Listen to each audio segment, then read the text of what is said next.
I think I'm back here. So we were saying that a farmer produces oranges and sells them to Fresh Juice, which makes orange juice. The oranges produced by the farmer are called A, inventory goods, B, transitory goods, C, final goods, or D, intermediate goods. What our junior tutor here has written is that the answer is D, intermediate goods. And this one is relatively easy to conceptualize. So the final product here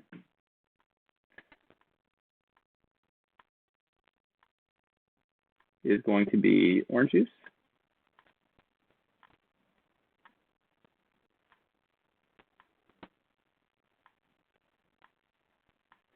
Where the intermediate product, intermediate good,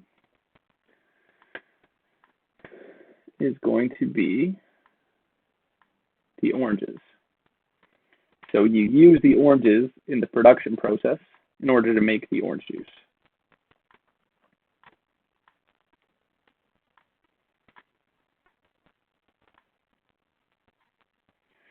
Inventory goods, I assume, are goods that you've built up in your inventory. So say this farmer produces 30 oranges, but they only sell 20 to Fresh Juice, then the remaining 10 would be inventory goods. Transitory goods, I don't even know what those are off the top of my head.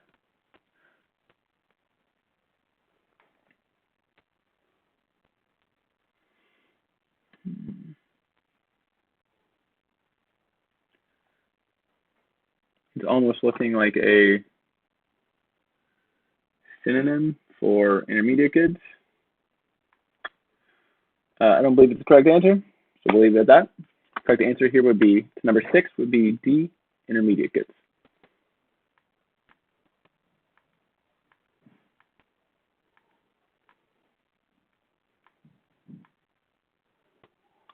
Martin, a U.S. citizen, travels to Mexico and buys a newly manufactured motorcycle there.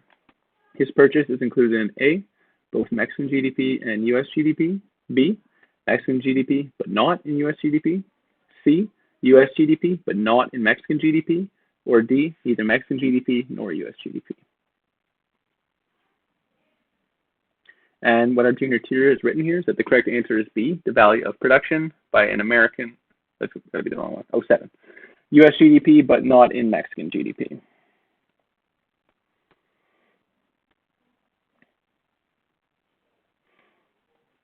So the reason because of that is that it was purchased with U.S. money. So even though it was manufactured in a motorcycle, it was used, U.S. money was used to purchase it, and it was brought back to the United States. Moving on to question 8. Which of the following is included in Singapore's GDP? Possible answers are A, the value of production by a Singaporean working in the US. B, the value of production by an American working in Singapore. C, the value of production by a Singaporean that crosses border to work in Malaysia. Or D, all the above are correct. Just analyze this for a second.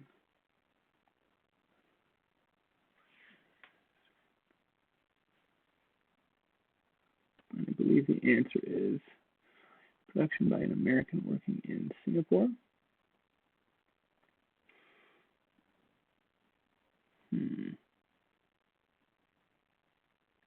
I don't know that's necessarily correct, although I don't know how to look into it. We'll skip that one because I don't want to mislead you guys, and I'll come back at a later date. So we can move to number 9.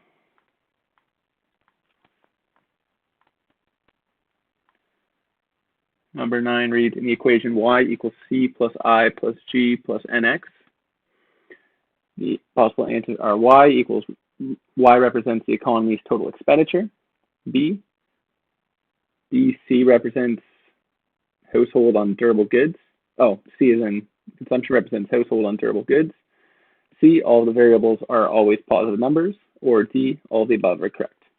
So right away we know that c isn't going to be correct because net exports are made up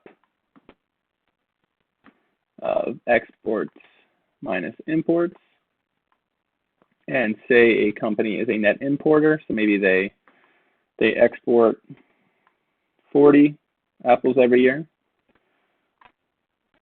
but they import 70 bananas, then their net exports are going to equal negative 30. So that number does not always need to be positive.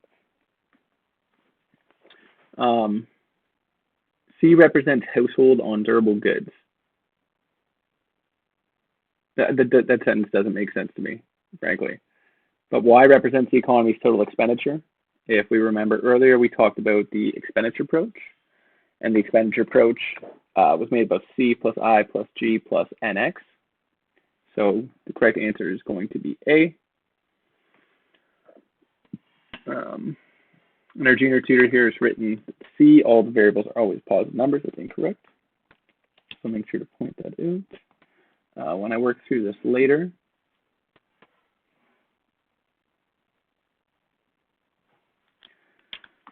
so the correct answer here is going to be A.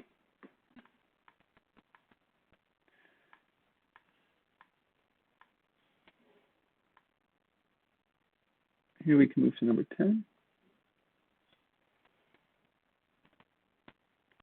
10 reads as follows. Consumption consists of spending by households on goods and services, with the exception of 1, purchases of intangible services, 2, purchases of durable goods, 3, purchases of new houses, or 4, spending on education. That's a little broad because you go to elementary and high school, you don't pay for it. That's because the government spends money for your education. So that can be government spending. However, there are private schools and you pay to go to university. So it is a little vague. See what our junior tutor has written here. C, purchases of new houses.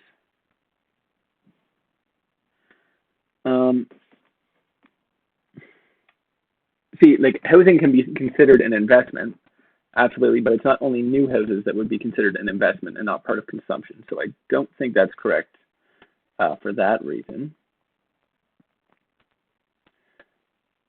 Purchases of intangible services are difficult as well because if it's intangible, I believe that means in this case that you wouldn't be able to put a value to it. So we should do some Googling.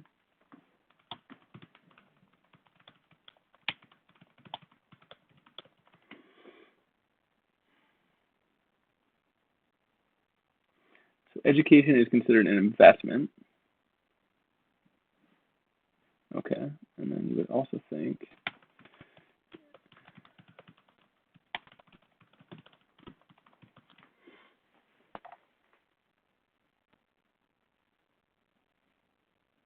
so that also says it would be considered investment. So that's interesting. I think I'm going to lean towards spending on education over purchases of new houses, specifically because of the word new. Because it's not just brand new houses that somebody's moving into for the first time that are considered investment. And very few people buy houses that are brand new. Most of them have been lived in before. So the correct answer for 10, I'm going to say, is D, and we can move forward. That's a bit of a bad question. That's very vaguely worded. Question 11 reads as follows. Which of the following is included in government purchase? And possible answers are A, unemployment benefits a state government pays. B, Social Security payments the U.S. government makes. C, the services of a U.S. government attorney valued at the cost of her salary. Or D, all of the above are correct. Benefit the state government pays. Social Security payment the U.S. government makes. Services of I would think that all three of those are correct. Let's see what our junior tutor said.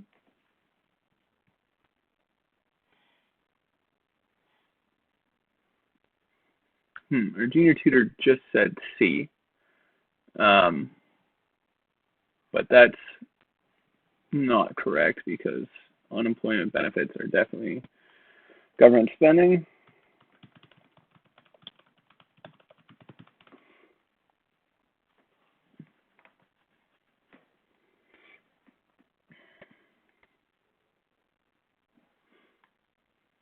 This might be a good resource here for us to look into.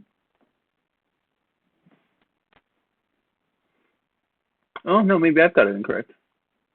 Calculating GDP, government spending does not include transfer payments through allocation of money from one party to another, such as Social Security, Medicare, etc. So A would definitely be a transfer, and Social Security would be the same. So I believe then that our junior tutor is correct in saying that the U.S. government attorney valued at the cost of her salary. So I'm going to write that out. So G for government spending does not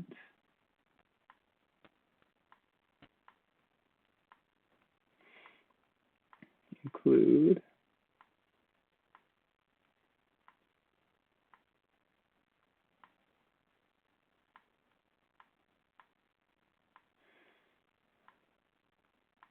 transfer payments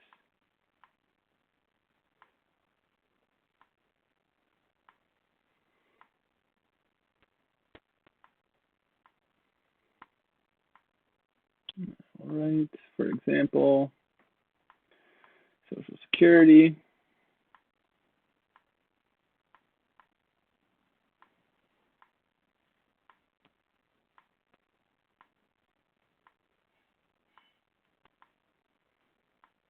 In Canada, this would also include something like healthcare, welfare programs, subsidies, etc. Cool. So 11, the final answer is going to be C. The services of the U.S. government attorney valued at the cost of her salary. 12, transfer payments are. Hopefully we can answer that with this one after that research. Question 12 reads, transfer payments are included in GDP because they represent income to individuals. B, included in GDP because they eventually will be spent on consumption. C, not included in GDP because they are not payments for currently produced goods or services.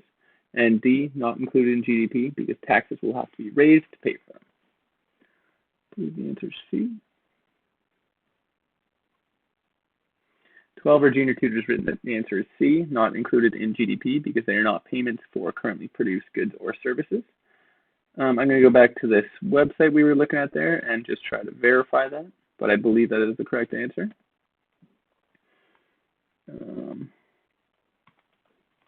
Not included.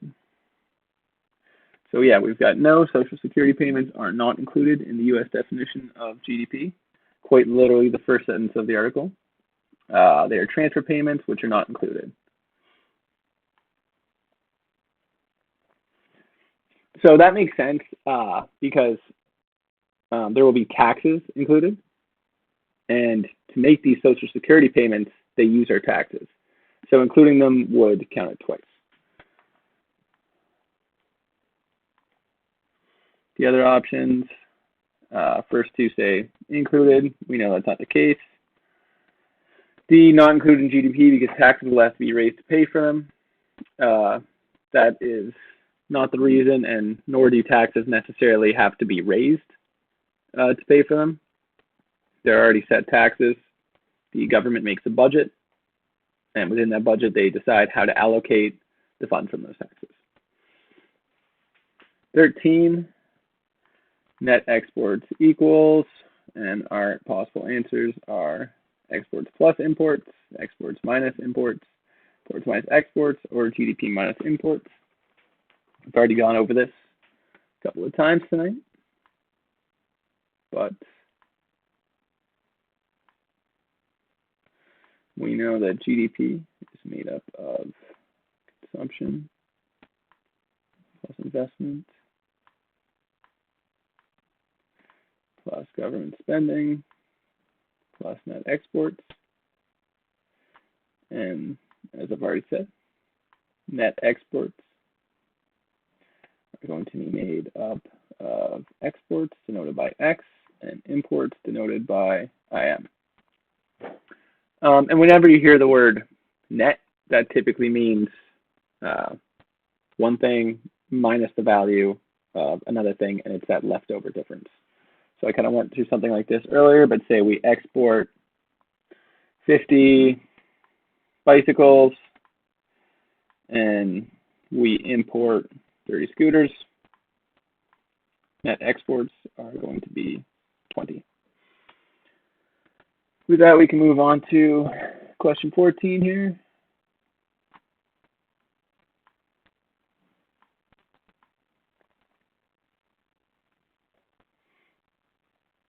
Question 14 reads as follows. In the economy of TAMU in 2015, exports were 200, GDP was 2,000, government purchases were 200, imports were 270, and investment was 500. What was TAMU's consumption? So again, we can go back to this formula.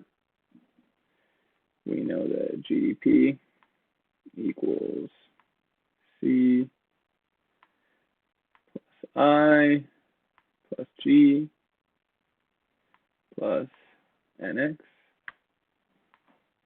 And we know that NX is made up of exports minus imports. And furthermore, we're given that GDP is going to equal 2,000.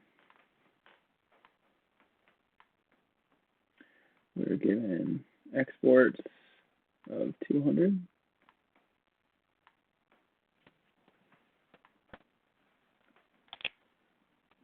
Given government purchases, also equal to 200. We've got imports of 270. And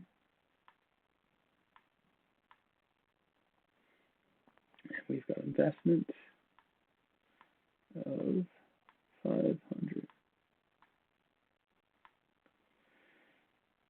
So here, we can now plug these in to the formula above. So we've got 2,000, which is GDP, equals consumption, which is our unknown here, plus investment, 500, plus government spending, 200,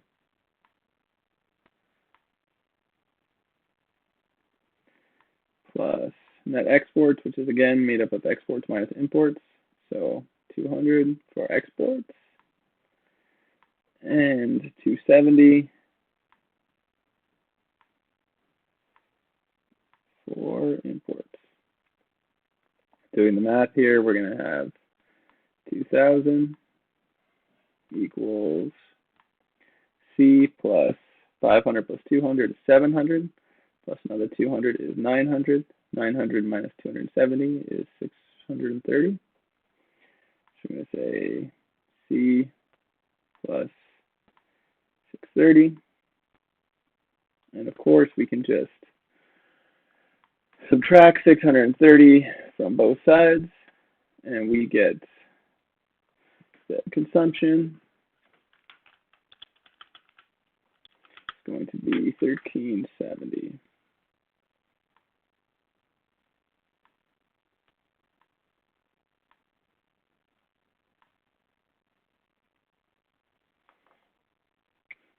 That corresponds with answer C here.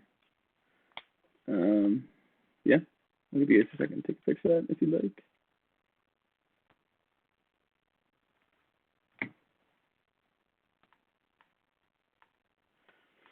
Can move forward.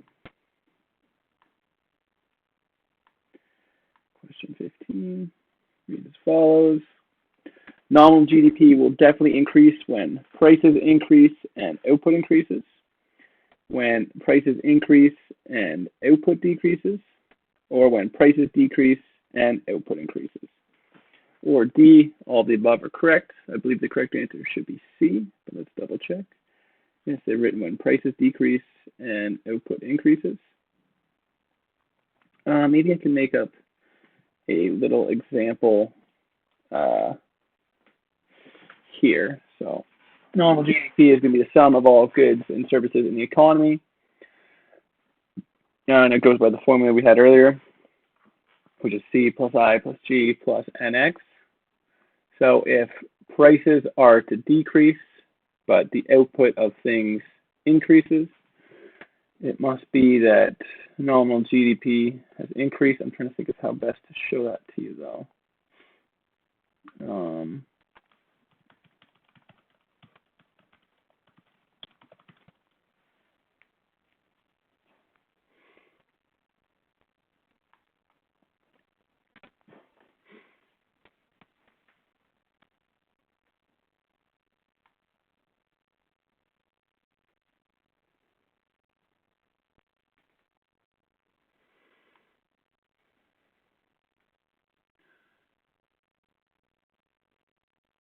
So, in calculating nominal GDP, we only use current quantities at current year prices.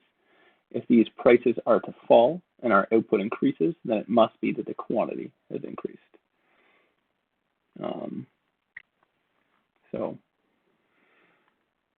So we could write here that GDP is a function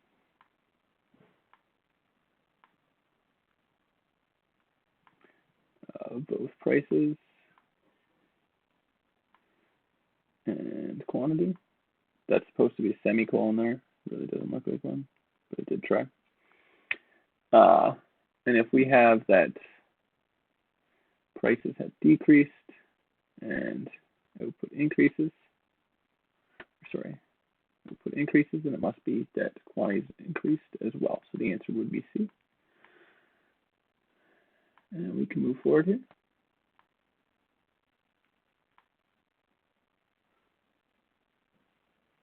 Changes in real GDP reflect A, only changes in prices, B, only changes in the amounts being produced, C, both changes in prices and changes in the amounts being produced, or D, neither changes in prices nor changes in the amounts being produced.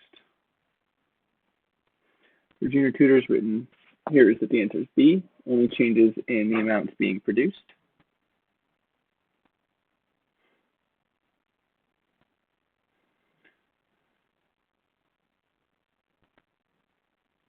And that's because when we're calculating real GDP, if we remember, real is going to be equal to nominal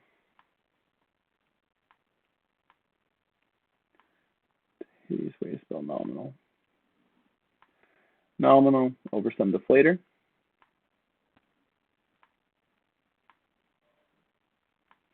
And what this deflator does is account for inflation, and inflation is price changes over time. So when we're using real GDP, we're not affected by changes in prices, and we are only affected by the amount that is being produced. Well, we got way more than 17 here, eh? Let's do these last couple.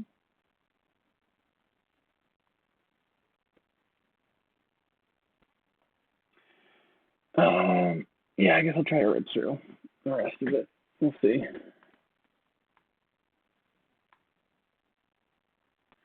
Which of the following is correct? A, nominal GDP is always less than real GDP. B, nominal GDP is always greater than real GDP. C, that nominal GDP equals real GDP in the base year. And D, that nominal GDP equals real GDP in all years but the base year. And what our junior tutor has written, and this is correct, that nominal GDP equals real GDP in the base year. So when we say that we are, to get real GDP, we chain GDP numbers to some base year, we basically use some base year to craft the deflator. But if we're already in that base year, then it's essentially like dividing it by 1. There is no change. We can move forward to 18.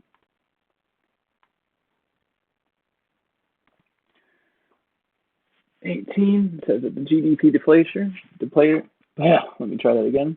The GDP deflator is the ratio of real GDP to nominal GDP, real GDP to the inflation rate, real GDP to the nominal GDP, or nominal GDP to the inflation rate. So again, we can go back to that formula that I literally just deleted. We can say real equals nominal over deflator. And from here, we can, of course, cross-multiply.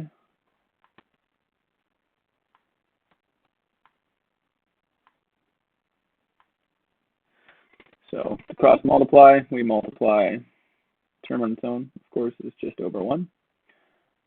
So we would multiply the nominal by 1 and the deflator by the real. So we would then have real times the deflator.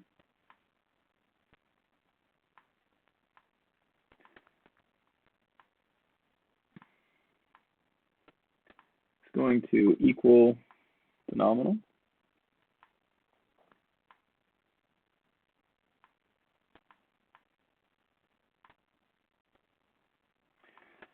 And then we can divide both sides by real.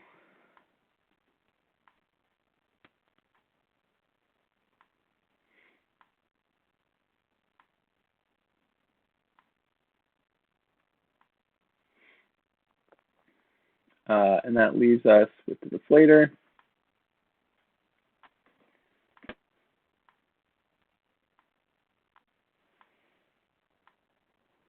Being equal to nominal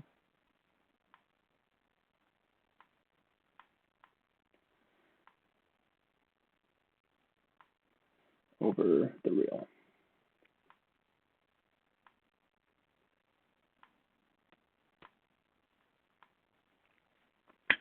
So the correct answer is, and what I assume our junior tutors answered, is the real GDP to the nominal GDP. I believe the correct way to say that would actually be the nominal GDP to the real GDP, or so we said.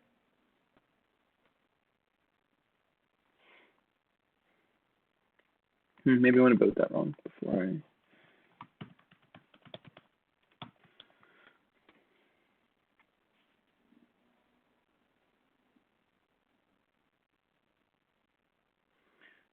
Current stat of prices, so that would say nominal over real. So I think he's actually got it backwards. He or she, I should say. So what our junior tutor has written is that the answer is real GDP to nominal GDP, but it should actually be the other way around. Just make note of that.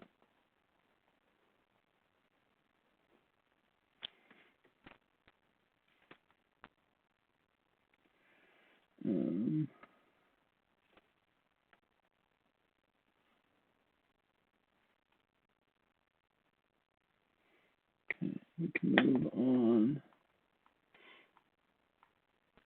to 19. In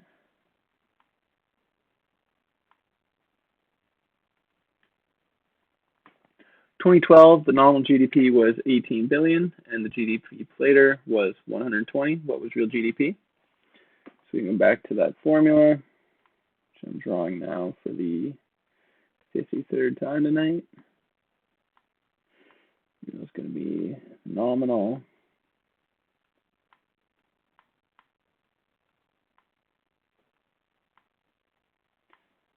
over the deflator.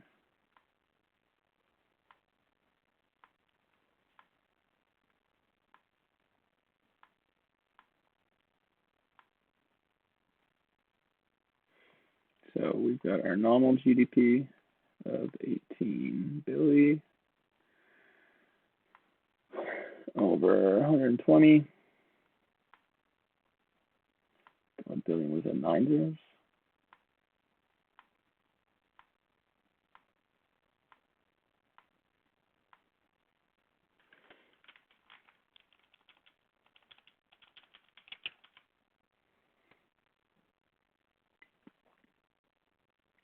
I'm definitely doing something wrong here.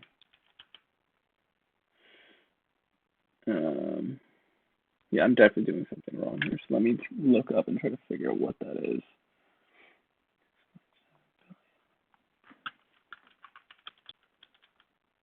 Oh, I put it backwards, huh? Okay, sorry, I've written this whole thing backwards, so it should be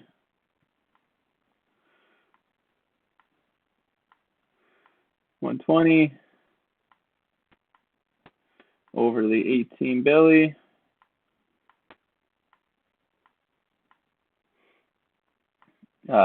And that's going to come out to, use the double quotations to denote real. And then real is going to come out to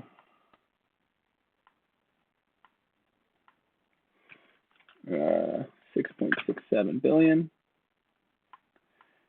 which we can then round up to 6.7 billion.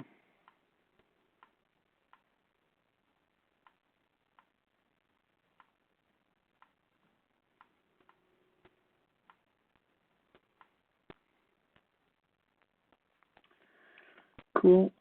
We'll do these last three here. Call it a night.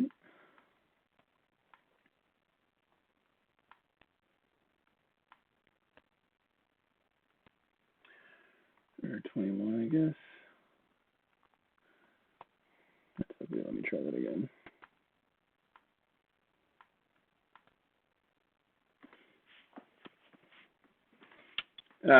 So 21 reads GDP does not reflect A, the value of leisure, B, the value of goods and services produced at home, C, the quality of the environment, or D, all of the above are correct.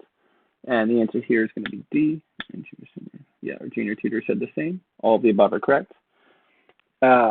Leisure is one of those things you really can't put an exact value on. So now is maybe a good time to explain Cardinal versus Ordinal. This is a concept that's typically used for utility, but also makes sense here. So leisure and also utility at that is an ordinal number, not a cardinal number. So cardinal numbers are something you can put a value to. So you can't say, like, when you say how much you like something, you can't say, like, oh, I enjoyed that, like, 8 utils, which are units of utility. But you can say, oh, I enjoy rock climbing more than I enjoy getting out of bed when my morning alarm goes off, you know? So ordinal means you can put an order to things,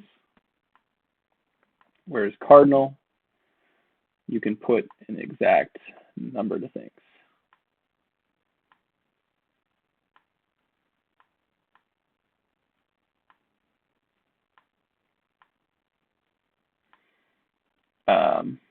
So that's why the value of leisure doesn't apply here.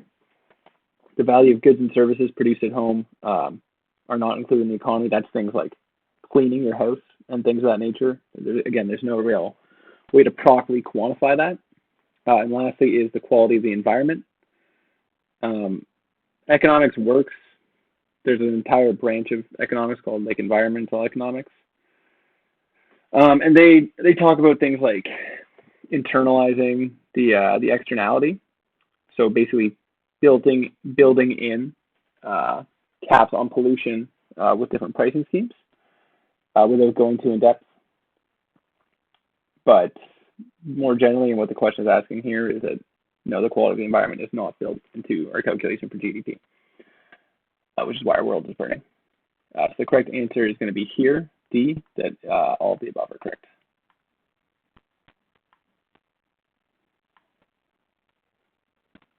'22 reads, when economists talk about growth in the economy, they measure that growth as the potential answers are A, absolute change in nominal GDP from one period to another, B, percentage change in nominal GDP from one period to another, C, absolute change in real GDP from one percentage to another, or D, percentage change in real GDP from one period to another. Correct answer here is going to be D, the percentage change in real GDP from one period to another. We sort of talked about this earlier, where economists pretty well never use nominal GDP. They will only use real GDP because it's a more accurate comparison between the two of them. And similarly, like there's not, with something as big as the economy numbers was, like there's not much use in saying like, oh, the economy grew like $2 billion, $3 billion last year, whatever. It's more growth is, and this is pretty universal, growth is better depicted as a percentage change than an absolute change. I assume our junior tutor didn't answer that one. Cool. And lastly, the term economists used to describe a situation in which the economy's overall price level is rising is A, economic growth, B, inflation, C, recession. Try that again. see a recession or the business cycles. And we did speak on this a little bit earlier, but what inflation does is measure the rate at which prices are growing. I'll talk about a basket of goods. I'm going to write out the exact definition. And after this, I will let you guys go. Can carry on with our nights.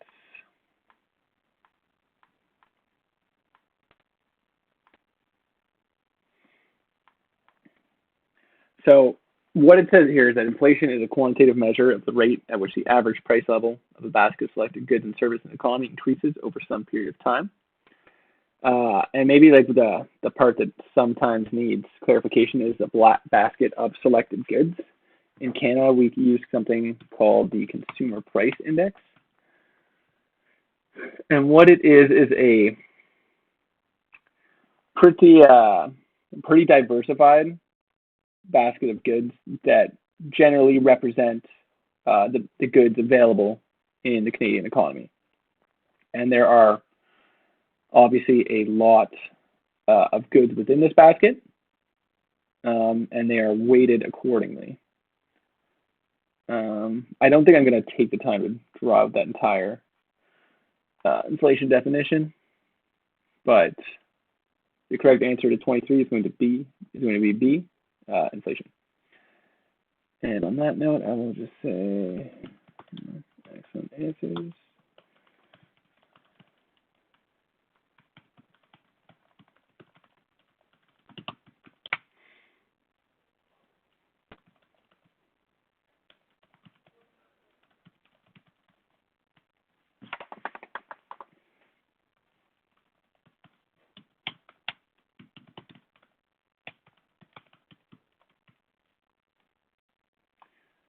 All right, cool.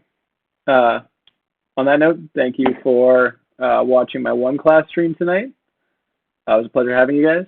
If you wanted to ask questions of your own, I believe there's going to be a link below this video in which you can submit questions there.